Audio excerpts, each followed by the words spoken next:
Bob, I thought the most impressive moments of that Yale game was, when your defense takes the field on its own 10 or 11 yard line, and really shuts Yale down. I mean, they've done that job now for basically 2 weeks, but to shut a team down there, I thought really set the tone for the rest of the game, not just defensively, but the whole team. It just felt like, you could breathe a sigh of relief because that unit just seemed like it was in control the whole game.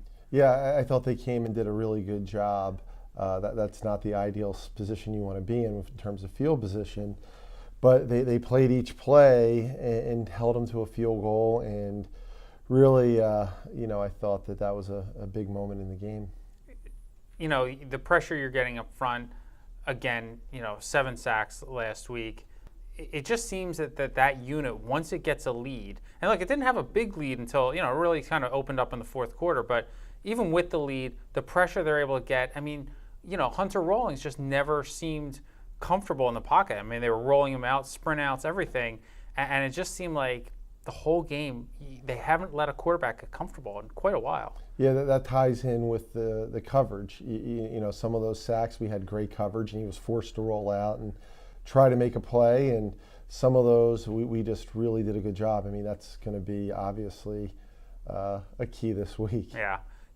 We've talked about depth and all positions, and we saw it on Saturday with somebody that you and I have talked about for 3 years in AJ Glass. One of those guys that works and works and works, and you keep thinking he's going to get an opportunity someday and he's going to make a play. And Saturday, early in that game, he found a seam, broke it for a touchdown, put you guys ahead to stay. And I know you want to win, you want to see the points. I knew it had to feel a little extra special knowing it was him. Yeah, these guys just do such a tremendous job, and sometimes they're behind players we think are just a little bit better than them, and they don't get a lot of game day opportunities on offense or defense. But he has been a terrific special teams player. When he got some opportunities against Georgetown, he played tremendous, and obviously that was a big play to start the game. So we go to Saturday and Dartmouth, and what's at stake? I mean, we've talked about it. It's in the last 25 years. There's been one time where Princeton has played the last game of the season at home, knowing it had a chance to win the Ivy title. Is it something you talk about? I mean, this team has had a laser focus that I've really been impressed with all season. Is it something you talk about that, look, you have to separate that and play the game, or do you have to just accept it and how do you kind of approach that? Yeah, it's just like the Harvard-Penn game the night before. With technology today, everything else, these guys read, but we try to give them more information than what they can read. And, I had them hear a speaker that spoke to us in Cincinnati. This guy, Makowitz, was a Navy SEAL. And basically he puts all the distractions inside a circle, weather, officials, play calling, playing time, personal issues, home life, school, whatever those distractions are, and then you erase every one of them. And you just have this really small target.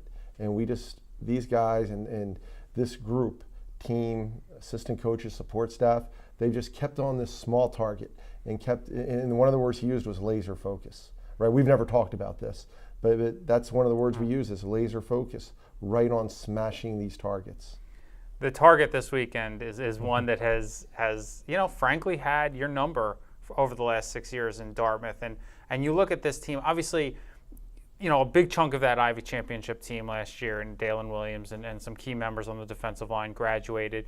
And so their record is not, what it hoped. But if you look at their games, really, Penn got out on them in the first half in week 3. And ever since then, they've just played one close game after another. And you feel like, they've been close. They put on an offensive clinic at times last week and a couple turnovers, a couple drops, and they end up losing that game. But that's a team that's far more talented than their record indicates. Yeah, I'll go as far as saying that they may be a better team than last year. When you watch the quarterback that's starting for them has thrown 368 passes. He's been sacked 9 times. Their offensive line's doing a terrific job. Their pass game is more, they're dropping back and getting the ball to some really explosive receivers. They have depth at the running back position. Miles Smith is taken over as a little bit of a bell cow. He is leading in Ivy League games, the Ivy League in rushing.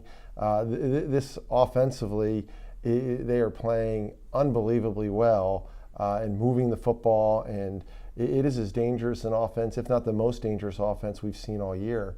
At least you go back to Lehigh. You coach some top-notch defensive players. You see them every day. You've gone against some pretty good defensive players. You'll see one of the best in the Ivy League this week, in Falarin Oromalade, leading the league in sacks, a top contender for probably Defensive Player of the Year. What does he do that is so disruptive? Yeah, and they're using him really well. He is an inside backer for the majority of the game. And that's probably, we have NFL scouts at every one of our practices. We have a couple guys that are being looked at. And, some of these guys I know, we make small talk. They got two guys, he and Miller at safety, are going to at least be in camps and may get drafted. And they play him there, which will probably be his position as he moves to the next level. Then in passing situations, they put him on the D-line. He is so quick, so explosive, gets guys out of rhythm in their pass blocking, and closes well on the quarterback. And to have 9 sacks and only play passing downs, at defensive end, that's something special. The final chapter for the senior class gets written on Saturday, but you can look at what they've done. They were part of the 2013 championship team. 25 wins already in their career, no losing seasons. You want to send them out, obviously, with a title. But what has this group meant for you, for this program?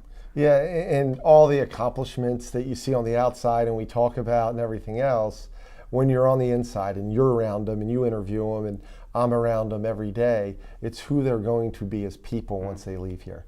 And that's what makes them special. That 20 years from now, when whoever is coaching at Princeton is going to have a list of alumni, these guys are going to go on and do great things. And that's very rewarding as a coach to know that you had a little bit, a small, tiny, factor in hopefully the great success they're going to go on and have.